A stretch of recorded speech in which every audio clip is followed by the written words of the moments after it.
Seeing a demonstration taking place in the port of a metropolitan city in India, Manuel approaches to find out what's going on. At this point, he learns that a group of workers were selling their fish near the Atingal bus stop when, suddenly, some men approached and destroyed all the merchandise. According to them, the fish that came from Anchuthengu was spoiled and people lost their lives eating it. This news was published in the local newspaper that morning, so the people around didn't even try to stop them from destroying all of a poor lady's merchandise. When he is informed of this situation, the priest decides to pay the workers who have been harmed the amount of the fish they have lost. However, instead of receiving the money, Nelson and his colleagues demand a retraction and ask the priest to make a public statement saying that the spoiled fish were not caught on Anchuthengu beach. The truth is that it was Stephen and his team of fishermen who were selling those contaminated fish, but they managed to mask the truth by spreading rumors that it was the fishermen from the neighboring beach who sold the spoiled goods. The next day, when the fish from Stephen's factory arrive at the market, Nelson tries to send them away and knocks over the crates of spoiled goods. At this point, a fierce rivalry breaks out and the fishermen start fighting each other. As he is fighting alone against several men, Nelson ends up being knocked down and punched a lot. When he can no longer stand up, Sidhu takes a shovel and begins to cowardly hit him again and again. Realizing that his friend is in trouble, Manuel enters the fray and single-handedly manages to take care of all the rival gang members. Even after being knocked down, Sidhu gets up in search of revenge and tries to eliminate his opponent, but Manuel manages to dodge the blow. After stealing the shovel from his opponent, Manuel attacks him and causes a serious wound to his ear. Immediately, Jaya and Stephen order their henchmen to take Sidhu to the hospital and Manuel takes advantage of the journalist's presence to divulge the truth about the origin of the contaminated fish. Seeing all their merchandise discarded, the couple go to the police station and enlist Sajan's help to arrest Manuel. During a visit to Nelson at the hospital, Nebish notices some cars hanging around, so he calls his friend and asks him to stay away for a while until things calm down. To avoid being sentenced to prison, Manuel decides to set off with Sunil's team that night to go deep-sea fishing, as he sees it as an opportunity to investigate what happened to his brother a year ago.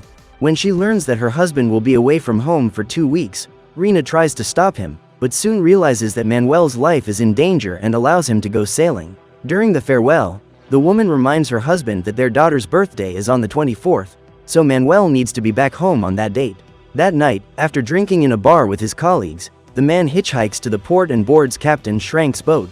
Before leaving, the captain gathers all his crew together to inform them that, on the last fishing trip, they didn't have a satisfactory result and so Selvam, the boat's owner, had to borrow money to sponsor the next trip. So this time, the fishermen will have to make this loan worthwhile so that they can get some return on the investment being made in that navigation. During the trip, one of the fishermen shows Manuel the video he received and they both discover that the health authorities have temporarily closed Stephen's company after finding around 10,000 pounds of spoiled fish. Now Manuel is worried that Jaya will get angry and try to harm the fishermen of Anchuthengu in some way. Just then, Jude receives a phone call from Peter, who warns him to watch out for Manuel, as he is the brother of Daniel, a former member of the fishing team who perished during their last trip. From then on, Jude keeps a close eye on the newcomer, for fear that he will start trouble at any moment.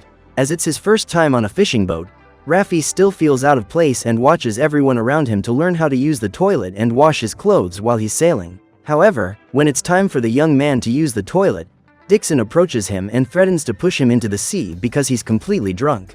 The big problem is that Rafi hasn't learned to swim yet, so when he falls into the water, Sunil rushes to help him and tries to pull up the rope from which his brother is hanging. Just then, Dixon springs into action again and knocks the fisherman down. Seeing Rafi in danger, Manuel quickly gets up to help him and pulls the young man back into the boat. As he tries to rescue the young man, Dixon grabs him to try to stop him, so Manuel decides to attack him and throws the man off the boat. While a group of crew members try to reassure Rafi, who is completely traumatized, Dixon returns to the boat and unleashes all his fury on Manuel. In an attempt to stop the two from fighting, the fishermen hold Dixon back, but he says that Manuel won't come home in one piece. Overhearing the discussion, Jude realizes that Peter was right and decides that he will keep an eye on Manuel throughout the trip, as he cannot allow him to get in the way of his hidden plans. That night, Shrank and his crew are sailing in a storm and suddenly the captain begins to lose control of his boat. As the ship rocks from side to side, the crew start to be thrown out and have to hold onto ropes to avoid falling into the ocean. Little by little, the survivors gather inside the boat in an attempt to escape the rain and, when he notices that one of the boat's lights is coming loose, Manuel decides to go out and fix it. After finishing his work, he slips and falls into the boat. Luckily, Manuel is not seriously injured and, looking at the crucifix that belonged to his late brother, he is sure that he will survive the storm. A few hours later, in fact, the rain clouds disappear and the ocean calms down. After surviving those gigantic waves that almost sank their boat, Captain Schrank and his crew are even more determined to catch all the fish they need and get home as soon as possible. So, first thing in the morning, Manuel and the other fishermen start preparing their hooks to start their work. At this point, Mano gets distracted talking to his colleagues and ends up hurting himself. As a result of a slip, the hook gets stuck in his hand and he is dragged to the edge of the boat. Luckily, Schrank manages to act in time and shuts down the engines to prevent the fishermen from ending up in the ocean. After cutting the rope, Manuel helps Mano remove the hook that has gone through his hand and, after this accident, the crew decides to start using their fishing nets. Realizing that Rafi is still a little lost because he is new to the profession, Manuel decides to teach him some tricks for catching big fish. When they see that Manuel is having great success on his fishing trip, his colleagues decide to join him and take a photo with the gigantic tuna he has caught. After fishing, Dixon and Alashi are tasked with covering the fish in ice to prevent them from spoiling during the trip. However, while working, Alashi slips and hits his head on the ground. Seeing their injured colleague, the other fishermen quickly mobilize to provide the necessary care and, after bandaging the fisherman's head, Jude orders everyone to get back to work. However, a few minutes after the fall, Alashi realizes that blood is dripping from his ear and passes out without being able to call for help. When his friend falls to the ground, Alex immediately rushes to help him and Manuel realizes that if Alashi isn't taken to hospital soon, he probably won't survive. Even though he knows the damage he will do, the captain orders his men to collect the rings so that they can return to shore, where Alashi can receive medical attention. Upon hearing this, Jude is disgusted, because he knows that his father-in-law won't be happy to hear that Schrank's boat has returned ahead of schedule. According to Jude, Selvum has spent a lot of money sponsoring the trip, so the crew needs to make sure that the fishing trip turns a profit. So Jude proposes that the fishermen take a vote. Knowing that Alashi is in a serious condition, the man says that he won't last a day, so the best decision would be to continue with the work the fishermen have been doing. When he hears this, Alex is furious, because he realizes that this man is not at all concerned about saving his friend. To prevent a fight from breaking out, Schrank decides to intervene and says he'll get the boat to shore as soon as possible. When he discovers that Michael is also against the idea of returning early, Jude begins to plot with him a plan to eliminate Alashi once and for all. However, before they even had a chance to act, the man began to suffer an attack and ended up losing his life right in front of his friends. While some members of the team mourn the loss of their colleague, Jude orders the captain to turn the ship back towards the ocean, but Manuel opposes this idea. The man is convinced that the fishermen should return to the coast to deliver Alashi's body to his family and ends up being attacked by Michael. When he realizes that his brother won't be able to handle the newcomer on his own, Sabu joins him in the duel and holds Manuel back so that Michael can attack him. However, what happens is that they both end up being defeated and Jude also decides to enter the fray. After dodging his opponent's blows, Manuel gets rid of the other men trying to knock him down and ends up being hit by a punch from Jude, who manages to catch him off guard. At that moment, the other fishermen decided to stop the fight before anyone else was seriously injured. In the end, the majority voted in favor of continuing the trip and all Manuel could do was help Alex place his friend's body on a bed of ice to slow down the deterioration. Frustrated by his team's decision, Manuel decides to isolate himself, so Pandari goes to talk to him and invites him to lunch. At this point, the young man advises him to stay out of trouble, because the last time a troublemaker caused problems on that boat, he was eliminated before he even got back to shore. Upon hearing this, Manuel realizes that Pandari is referring to Daniel and says that the boat will not return to the beach until he finds out what happened to his brother. A few months ago, a group of politicians visited the port to take part in an event and ended up being approached by residents. People were outraged that they had elected those senators, because they hadn't kept any of the promises they had made during the campaign period. So when the people came together to demand their rights, they ended up being attacked by the politicians. Suddenly, Daniel appeared in the harbor and decided to enter the fray to defend the villagers. Seeing his brother fighting those men alone, Manuel decided to join him and together they managed to drive the corrupt senators out of the land. The fisherman believes that Daniel was eliminated because of this, as a reprisal for picking a fight with those guys. Since then, Manuel has been guarding his older brother's crucifix and has taken it upon himself to take justice into his own hands when he finds out who was responsible for eliminating it. The next morning, after the fishermen managed to catch more fish, Schrank orders 2 of his men to go down to the fridge to store them. As no one wants to come into contact with Alashi's body, Manuel volunteers to do the job and Michael decides to help him. However, his real intention is to spend some time alone with the newcomer so that he has a chance to intimidate him. Realizing what is about to happen, Pandari closes the trapdoor that leads to the fridge and, while Manuel is absent-mindedly observing the body of his deceased friend, Michael attacks him. After knocking him down, the man lunges at his opponent, but Manuel manages to dodge the attack and strikes back at his enemy. During the fight, Michael throws his opponent onto an ice floe and grabs a tuna to hit him with. When he finally manages to get up, Manuel hits him with an elbow and the fight continues until Sunil notices the movement. Immediately, the man opens the trap door and orders them to stop fighting. At that moment, Shrank tries to start the engines to take the boat to the next fishing spot, but he notices that something is preventing the propellers from working and asks Michael to go and check what has happened. Seeing his enemy diving to cut the net, Manuel decides to go after him and jumps into the water after grabbing a knife from Pandari's hands.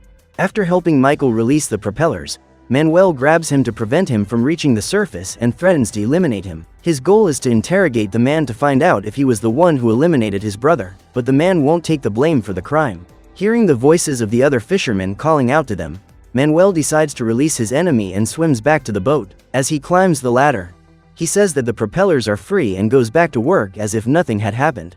Minutes later, when he returns to the boat, Michael sees Manuel acting normally and is furious.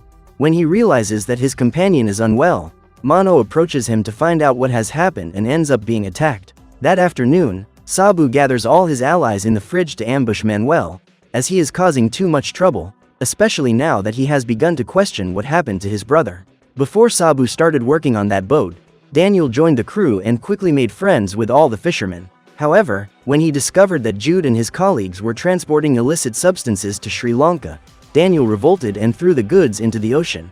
Seeing the man trying to get rid of the second box, Jude attacked him while Michael jumped into the sea to try and retrieve the goods. At that moment, all of Daniel's friends joined in to try to stop him, but he was determined to prevent the success of that illegal transport and managed to bring them all down. The man then ran to the radio to try to alert the police about what had happened.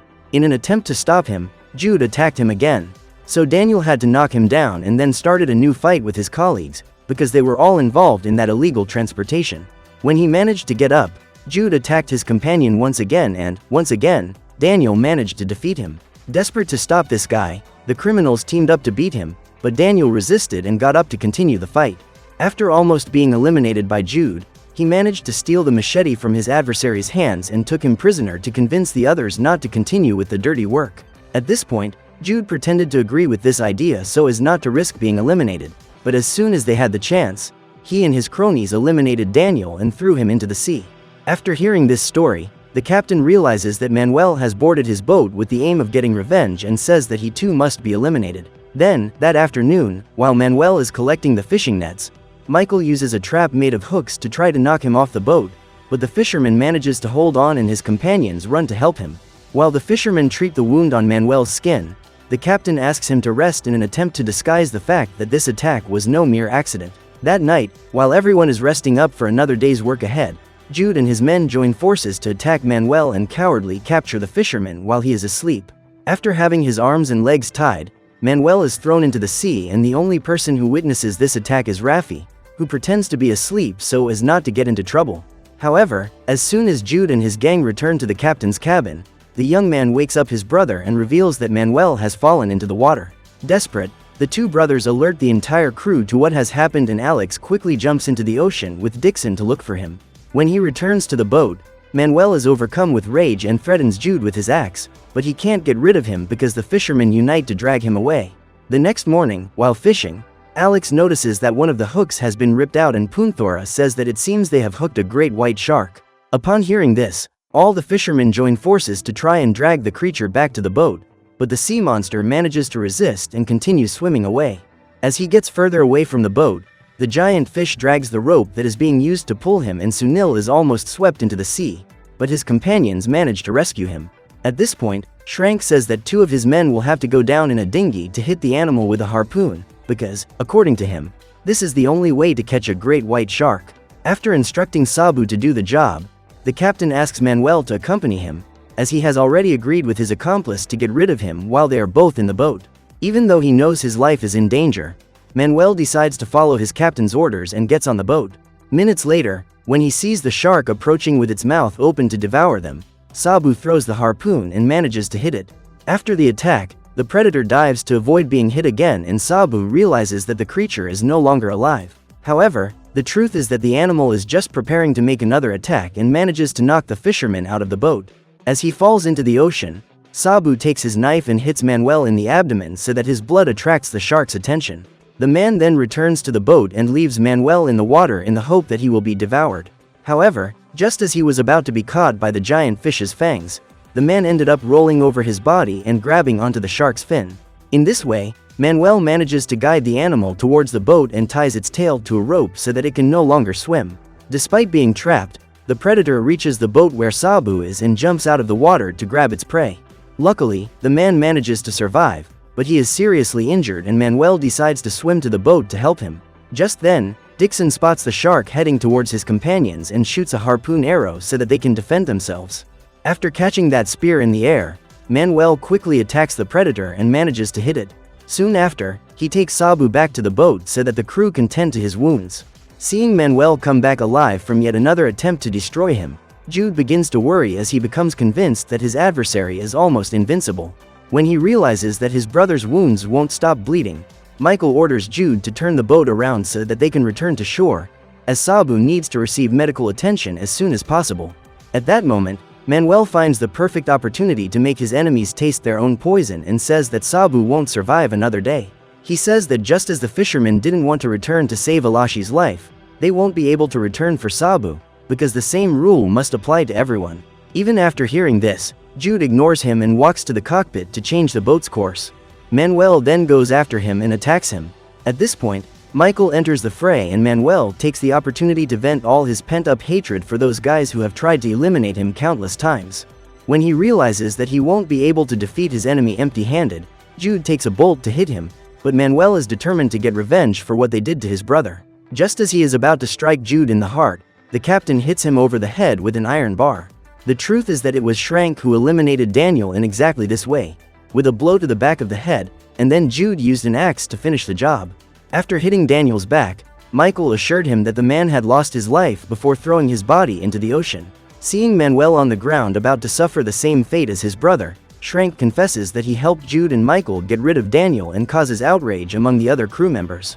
While looking into the eyes of the criminals who ended his older brother's life, Manuel gathers the strength to stand up and strikes Jude with all his fury. Shortly afterwards, he goes after Michael and lands numerous punches to his face. In an attempt to defend his ally, Shrank enters the fray, but is easily knocked down. Suddenly, Jude returns and throws an axe at his enemy, but Manuel manages to dodge and the blade almost hits Pandari's head. Luckily, Manuel manages to get hold of the axe before the young man is eliminated and tries to use it to attack Jude, but he dodges once again and manages to knock him down. However, instead of simply accepting his defeat, Manuel gets up again and continues the battle, striking down anyone who dares to stand up to him.